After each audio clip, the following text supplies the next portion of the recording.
Salam Tilastapa. Sebelum memulai kisah Ujang kali ini, Tilastapa ingin mengucapkan banyak terima kasih buat kalian yang selalu setia mengikuti sequel Ujang tiap minggunya. Mengingat sebentar lagi kita akan memasuki bulan Ramadan, saya juga ingin mengucapkan selamat menjalankan ibadah puasa bagi umat muslim sedunia. Semoga kita semua selalu diberikan kesehatan. Amin. Sehubungan dengan itu, dengan berat hati, Tilastapa mengumumkan kalau kita akan break sejenak selama bulan puasa. Mudah-mudahan kalian semua bisa maklum ya. Tapi kalian tenang aja, insya Allah kita akan gas lagi lanjutin kisah Ujang abis lebaran. Oke, tanpa berlama-lama lagi, langsung aja kita mulai lanjutan kisah Ujang. Ini dia ceritanya.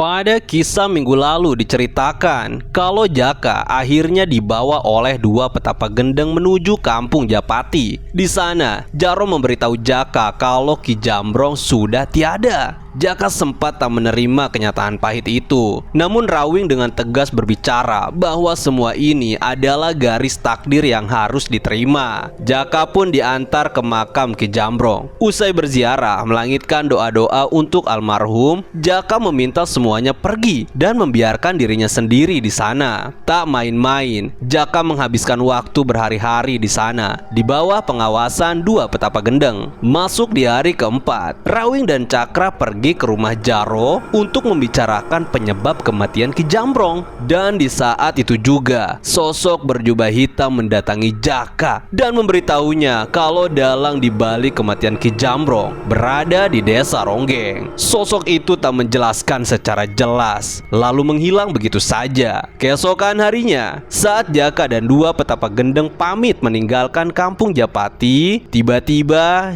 Jaka menghilang. Rawing dan Cakra segera mengejarnya. Namun sayang, mereka kehilangan jejak. Di tengah kebuntuan itu, Eyang datang dan mengatakan kalau Jaka tak akan bisa dikejar. Eyang meminta mereka pulang saja. Kemana Jaka pergi? Nanti kita akan segera tahu. Di tempat lain, Ujang yang sedang fokus berlatih kemampuan barunya akhirnya mendengar kabar duka itu dari Eyang. Reaksi Ujang juga sama seperti Jaka. Ia benar-benar tak menerima kenyataan pahit itu. Bedanya, di sini Ujang langsung diceritakan kronologi kematian Ki Jambrong oleh Eyang Teja. Sedangkan Jaka sendiri masih tak tahu kejadian sebenarnya. Lantaran Jaro dan dua petapa gendeng menahan diri untuk bercerita pada Jaka karena saat itu mental Jaka masih belum siap menerima kenyataan pahit itu. Tapi di dalam hati, Jaka tahu kalau ada sesuatu yang disembunyikan oleh Jaro. Makanya gak heran bila Jaka akhirnya nekat pergi mencari kebenarannya. Ujang sempat meminta izin pada Eyang untuk mencari Jaka dan membawanya pulang. Namun Eyang menahannya. Bersabarlah Ujang, ini bukan waktu yang tepat. Kemunculanmu hanya akan memperkeruh situasi, tegas Eyang melarang. Ujang pun manut. Di surau, Eyang juga mengabarkan berita duka itu pada Gendis melalui Nyi Karsi. Gendis juga merasa terpukul akan kematian Ki Jambrong. Terlebih, Gendislah orang pertama yang menyadari kalau ada sosok misterius yang mengincar Ki Jambrong. Ya, sebagaimana diceritakan pada sequel-sequel yang lalu, ketika awal mula kampung Japati tertimpa bencana buatan Arka, tak ada satupun orang yang menyadari bahwa gerak luka pada leher Ki Jambrong berasal dari senjata tajam. Para penduduk menganggap kalau luka itu disebabkan oleh puing reruntuhan akibat bencana. Gendis pun sedih karena merasa gagal menyelamatkan Ki Jambrong. Namun Nyi Karsi mengingatkan kalau semua itu hanyalah wasilah. Sejatinya, kematian itu adalah sesuatu yang mutlak datang dari Gusti. Sekalipun Ki Jambrong tak mengalami kejadian naas itu,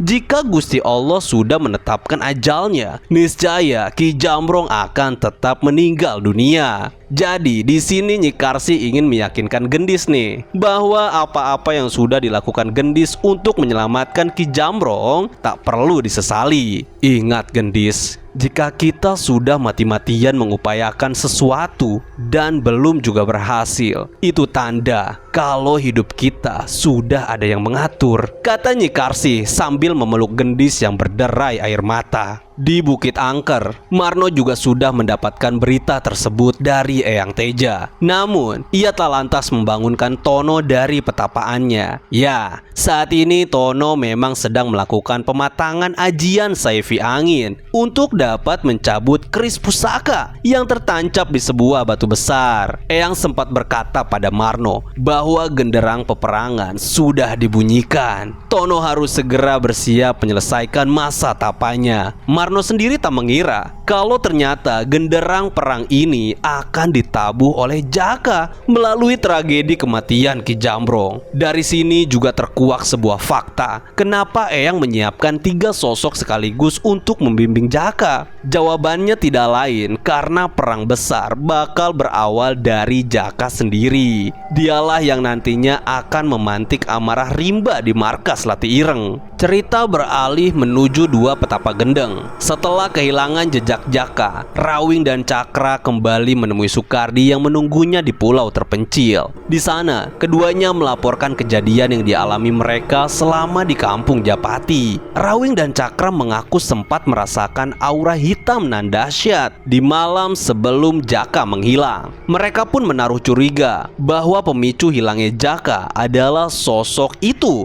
Namun sayang, Rawing dan Cakra belum bisa memastikan siapa sosok di balik jubah hitam itu. Meski kesal, Sukardi tak bisa marah pada 2 petapa gendeng. Pasalnya, Eyang Tejalah yang meminta mereka pulang. Sukardi pun berfirasat buruk soal ini. Apa ini sudah waktunya? Kata Sukardi. 2 petapa gendeng melotot mendengar ucapan Sukardi. Sesuatu yang begitu mereka khawatirkan sebentar lagi akan terjadi. Ya, meski Sukardi sebenarnya sudah tahu tentang rencana besar Eyang Teja, namun jauh dalam lubuk hatinya, dirinya tak ingin menyelesaikan konflik ini dengan peperangan. Makanya nggak heran, di setiap sequel yang melibatkan Sukardi berhadapan dengan musuh, Bapak Ujang itu selalu bersikap lebih lunak. Hal ini ia lakukan semata untuk menghindari perang. Ternyata, pembantaian Lati Ireng beberapa tahun silam cukup menyimpan trauma dalam hati Sukardi. Dari kejadian di masa lalu itu, ia sadar bahwa perang tak pernah menyelesaikan masalah. Berbeda dengan Sukardi, Eyang Teja menilai bahwa perang adalah jalan terakhir yang mesti ditempuh untuk mengakhiri penindasan dan ambisi rimba menguasai banyak wilayah. Kalau kita ingat-ingat lagi, semua cara rasanya sudah pernah dicoba untuk mengajak rimba kembali ke jalan yang benar. Bahkan, Sukardi sendiri pernah bernegosiasi dengan rimba untuk mempertemukan penguasa Lati Ireng itu dengan anaknya yang sudah lama menghilang. Meski sempat dibuat galau, nyatanya rimba mendapatkan bisikan gaib yang mengatakan kalau tawaran Sukardi hanya bualan semata.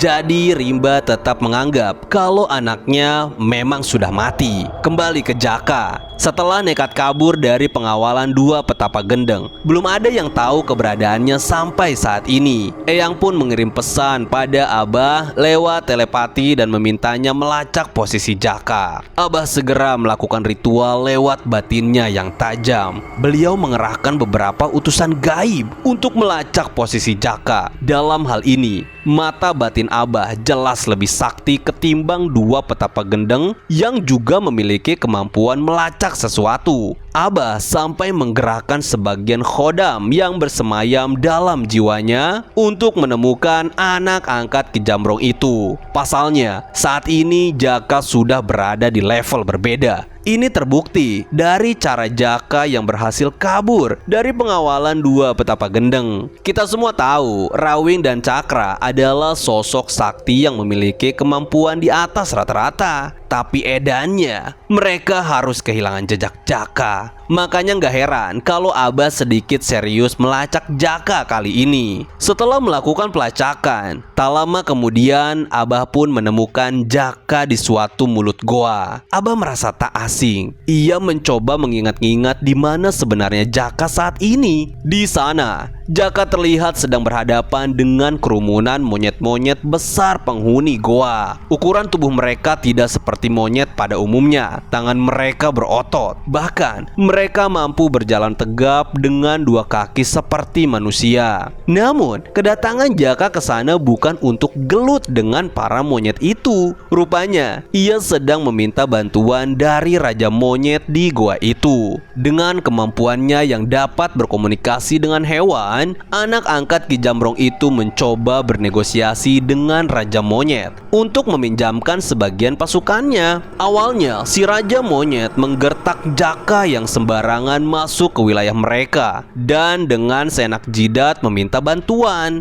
Jaka pun diusir oleh monyet-monyet besar itu. Bahkan, beberapa dari mereka sempat menyerang Jaka. Terjadilah adu silat antara Jaka dengan pasukan monyet. Namun Jaka tak berniat melukai mereka sedikit pun. Lama-kelamaan jumlah mereka makin banyak, hingga pada akhirnya Jaka pun terpaksa mengeluarkan mata kucingnya yang menyala. Seketika pasukan monyet yang menyerangnya mundur kocar-kacir dan bersembunyi di belakang sang raja. Tanpa diduga, para monyet pun tiba-tiba bersimpuh pada Jaka. Mata Jaka seolah memiliki pengaruh gaib yang mampu menghipnotis hewan apa saja yang melihatnya. Namun ada yang aneh di sini. Dari sekian banyak hewan yang bersimpuh, hanya ada satu yang tetap tegak berdiri dan menolak bersimpuh di hadapan Jaka. Ya, dialah sang Raja Monyet. Nampaknya mata kucing Jaka sama sekali tak berpengaruh pada monyet satu ini. Jaka pun sempat terkejut melihat kemampuan si Raja Monyet. Ternyata ada juga hewan yang tak bisa ditundukkan dengan mata kucingnya. Kuakui kau memang berbeda.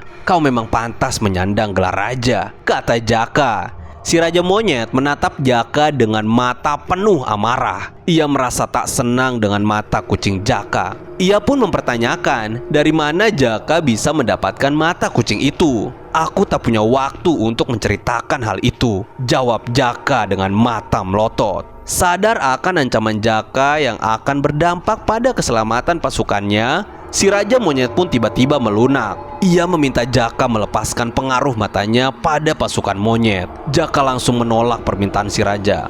Tak ada yang menjamin keselamatanku bila aku membiarkan kalian tetap bergerak liar, gertak Jaka.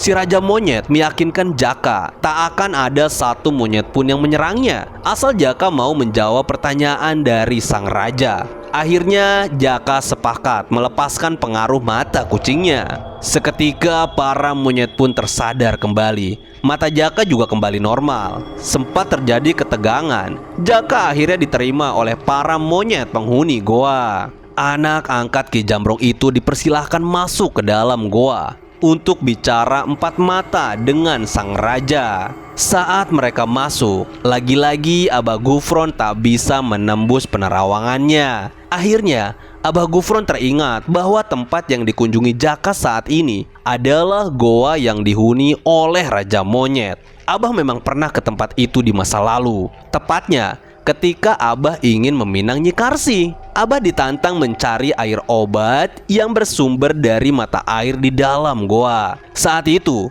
Gufron muda sempat sekarat setelah bertarung dengan Raja Monyet. Hal itu menjadi bukti kuat kalau si Raja Monyet memang bukan sembarang hewan.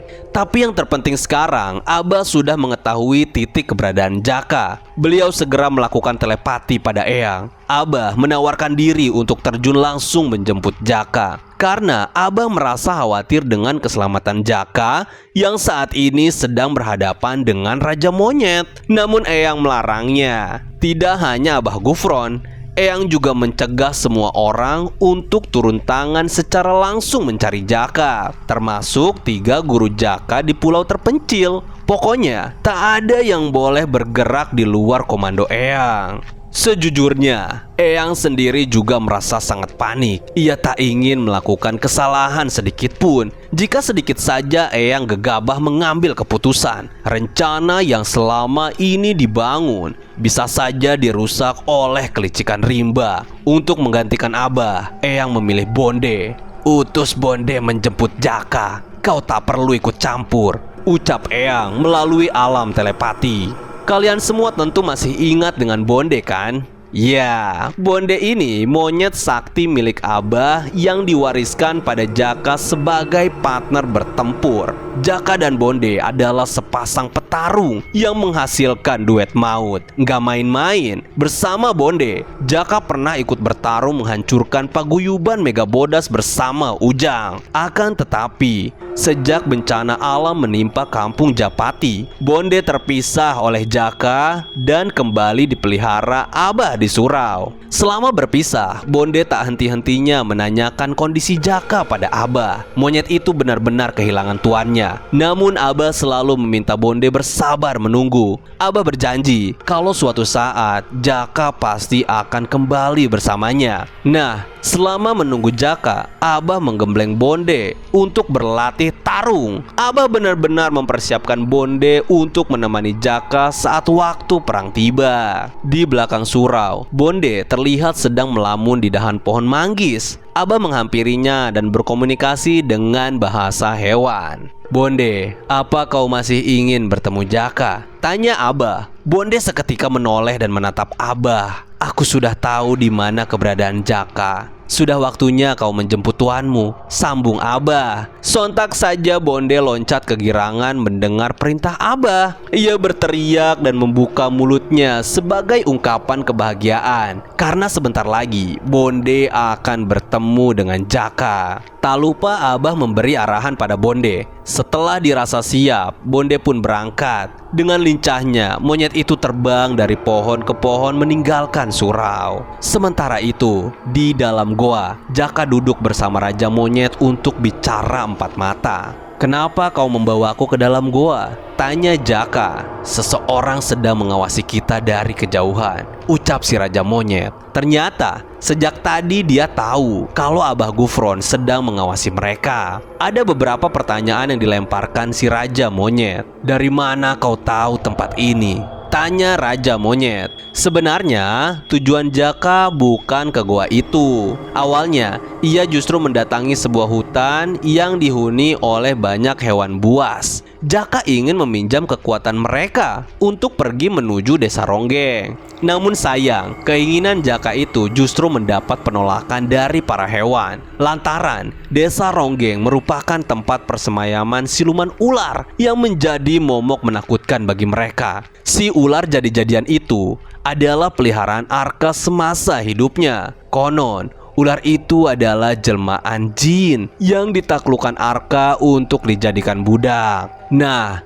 dari para hewan itu, Jaka mendapatkan sebuah informasi penting kalau ternyata Arka yang pernah membuat kekacauan di kampung Japati merupakan jawara dari desa Ronggeng. Kecurigaan Jaka mulai mengkerucut karena sebelumnya sosok berjubah hitam yang menemui Jaka sama sekali tak menyebutkan nama Arka. Dia hanya bilang kalau dalang dibalik kematian Ki Jambrong berada di desa Ronggeng. Jaka yang belum tahu bahwa Arka sudah mati memutuskan untuk mencarinya. Dia terus memaksa pada kawanan hewan buas penghuni hutan agar mau ikut bersamanya. Karena terus memaksa, akhirnya Jaka diberitahu oleh seekor serigala tentang keberadaan goa si Raja Monyet. Serigala itu menjelaskan pada Jaka kalau di goa itu ada sekumpulan prajurit-prajurit monyet berbadan besar. Tanpa pikir panjang, Jaka pun langsung berangkat. Mendengar jawaban Jaka itu, Raja Monyet pun merasa kesal pada si serigala. Ia berjanji akan mematahkan leher si serigala bila bertemu. Kemudian si Raja Monyet kembali bertanya, "Kenapa kami harus membantumu?" Jaka pun menceritakan semua kejadian yang menimpa Ki Jambrong hingga meregang nyawa. Namun sialnya, si Raja Monyet justru kembali menolak permintaan Jaka. Alasannya karena si Raja Monyet tak ingin terlibat dalam misi balas dendam. "Itu urusan pribadimu, jangan bawa prajuritku," ucap si Raja sambil membuang muka. "Aku tak berniat mengorbankan prajuritmu," sahut Jaka. Jaka, Desa Ronggeng itu dihuni oleh pendekar-pendekar beraliran hitam dengan ilmu yang luhur. Mustahil rasanya pergi ke sana dan pulang tanpa luka. Bukankah itu sama saja mempertaruhkan nyawa prajuritku? Kata Raja Monyet. Jaka sempat memohon pada si raja agar ia mau meminjamkan separuh prajuritnya. Namun nihil, hewan sakti itu tak kunjung mengizinkan Jaka. Lama-kelamaan Jaka mulai putus asa. Ia berhenti merengek, kemudian berjalan keluar meninggalkan si Raja Monyet. Baiklah kalau begitu, sepertinya aku harus menemui guruku di surau, kata Jaka. Raja Monyet itu bertanya, tunggu sebentar, siapa gurumu? Guruku bernama Abah Gufron, mungkin beliau akan sudi membantuku, jawab Jaka. Mendengar nama Abah Gufron, seketika Raja Monyet itu merinding hebat. Dia sempat terdiam beberapa saat, lalu ia bertanya lagi, apa kau juga kenal dengan Nyi Karsi? Tentu saja aku kenal. Tunggu dulu, dari mana kau tahu nama Bu Nyai? Tanya Jaka penasaran. Raja Monyet pun menapaktilas sejarah pertarungannya dengan Abah di masa lalu. Ia menjelaskan kalau Abah Gufron bukan manusia sembarangan. Dia adalah satu-satunya manusia yang pernah mengalahkan Raja Monyet. Walaupun saat itu Abah juga terluka hebat akibat gigitan taring si Raja Monyet. Namun hewan sakti itu mengakui kekalahannya. Hingga Abah pun berhasil mencapai mata air di dalam goa. Jaka begitu takjub mendengar tutur kisah Raja Monyet. Ternyata selama ini ia berguru pada sosok yang luar biasa. Tak hanya disegani manusia, makhluk-makhluk lain seperti Raja Monyet juga menaruh hormat pada Abah. Sebenarnya dari awal Raja Monyet sudah punya firasat kalau Jaka memang murid Abah. Lantaran Jaka memiliki mata kucing seperti Abah Gufron. Ya, dari sini terkuak juga suatu rahasia kalau ternyata Abah adalah pengguna ajian Maung Sadewo, sama seperti Jaka. Setelah mengetahui bahwa Jaka adalah murid Abah, tiba-tiba sikap Raja Monyet berubah. Kini ia bersedia meminjamkan separuh pasukannya untuk mengawal Jaka menuju Desa Ronggeng. Si Raja Monyet pun segera mengumpulkan prajuritnya dan memerintahkan beberapa monyet untuk melakukan pengawalan. Akhirnya, 5 monyet bertubuh besar dan kekar terpilih. Kelimanya siap menuruti segala perintah Jaka. Sebelum berangkat, Jaka berterima kasih pada si raja. Mereka pun pergi menuju Desa Ronggeng dengan arahan dari si Raja Monyet. Seperti yang kita tahu, Desa Ronggeng hanya memiliki satu gerbang utama. Jadi mau nggak mau, Jaka harus melewati jalan yang sama untuk dapat masuk. Setibanya di sana, Jaka berhenti dekat gerbang utama. Jaka meminta kelima monyet untuk bersembunyi dan mengikutinya dari atas pepohonan saja. Karena kehadiran mereka hanya akan membuat penduduk di dalam panik dan curiga. Biar bagaimanapun, Jaka tak ingin misi pencariannya memakan banyak korban. Jadi sebisa mungkin ia menghindari pertarungan dengan para penduduk. Kelima monyet itu pun menyebar dengan cepat. Meski bertubuh besar, namun kecepatan mereka tak bisa dianggap remeh. Jaka perlahan mendekati gerbang. Di sana ada 2 penjaga gerbang yang mulai menatap Jaka dengan mata tajam. Belum sempat Jaka menyapa, keduanya segera mengeluarkan golok dari serangkahnya. Siapa Kisana? Ada perlu apa datang kemari? Jaka menyambut pertanyaan si penjaga dengan senyum. Aku ingin bertemu dengan Arka, jawab Jaka. Untuk apa mencari Tuan Arka? Dia sudah lama mati. Jreng. Betapa terkejutnya Jaka mendengar jawaban si penjaga. Ia sama sekali tak tahu kalau Arka memang sudah mati. Muncul pertanyaan di benak Jaka. Jika Arka sudah mati, lalu siapa pelaku pembunuhan Ki Jambrong? Tapi Jaka tak lantas percaya dan memaksa penjaga untuk mengizinkannya masuk. Namun keduanya tetap tegak menghalangi jalan Jaka. Menyingkirlah sebelum sesuatu terjadi padamu, kata Jaka. Salah seorang penjaga tiba-tiba tertawa, lalu berbisik di telinga Jaka. Pulanglah bocah ingusan, cuci kakimu dan tidur, kata si penjaga. Jaka tersenyum. Kemana temanmu yang di belakang? Tanya Jaka. Ketika si penjaga menoleh, tiba-tiba saja temannya itu menghilang. Rupanya, saat dia berbisik di telinga Jaka, ada sekelibat bayangan hitam yang menarik temannya. Ya, itu adalah prajurit monyet. Mereka mampu bergerak hampir tanpa suara. "Berdebah, kau bawa kemana temanku?" tanya si penjaga panik. Ia mulai mengacungkan goloknya ke arah Jaka. "Bukankah sudah kukatakan, menyingkirlah dari hadapanku sebelum sesuatu terjadi padamu?" jawab Jaka dengan tatapan dingin. Si penjaga mulai gemetar menghadapi Jaka. "Kenapa kau memaksa masuk? Tuan Arka sudah mati." Lagi-lagi si penjaga berkata hal yang sama, tapi Jaka tetap tak mempercayainya. "Menyingkirlah dari jalanku. Temanmu ada di sana. Cepat selamatkan temanmu sebelum dia jatuh ke jurang," kata Jaka sambil menunjuk ke suatu pohon tinggi di tepi jurang. Benar saja, teman si penjaga itu terlihat sedang tergantung dengan posisi kaki di atas. Si penjaga itu berlari penuh keheranan. Bagaimana bisa temannya berada di sana? Lalu, Jaka pun berjalan memasuki desa. Suasana di dalam begitu berbeda. Pasca kematian Arka, para penduduk berubah menjadi penakut. Padahal kemampuan gelut mereka juga lumayan hebat. Kebanyakan dari mereka adalah pendekar dengan jurus tarian maut, sebuah gerakan yang mampu menghentikan detak jantung seseorang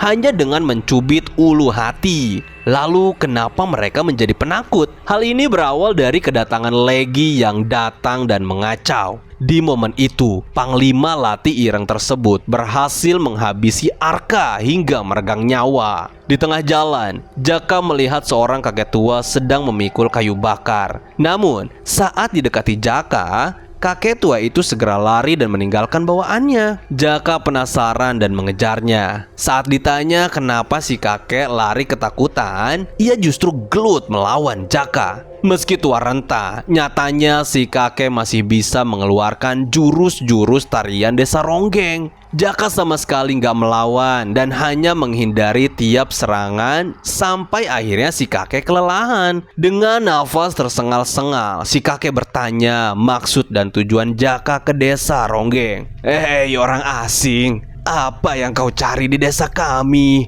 Jaka bersikap sedikit sopan dan menenangkan si kakek. "Jangan takut, kek. Saya tak bermaksud jahat. Apa kakek tahu di mana kediaman Arka?" "Mau apa kau cari-cari Tuan Arka? Dia sudah lama mati." Jawaban si kakek sama percis dengan yang dikatakan penjaga. Jaka kembali dibuat heran. Namun ia tetap bersikukuh untuk mencari Arka. "Kalau begitu, apa kakek tahu kemana jalan menuju Curug Angker?" tanya Jaka. Si kakek pun menjelaskan kalau Curug Angker dulunya adalah tempat patilasan si Arka. Namun sejak kematiannya, Curug Angker dikuasai ular jadi-jadian yang merupakan budak gaib milik Arka. Tak ada satupun penduduk desa yang berani ke sana. Si kakek saja langsung menolak mentah-mentah saat Jaka minta diantar. Ia hanya sanggup menunjukkan arah jalannya. "Sepertinya kau memang orang baik.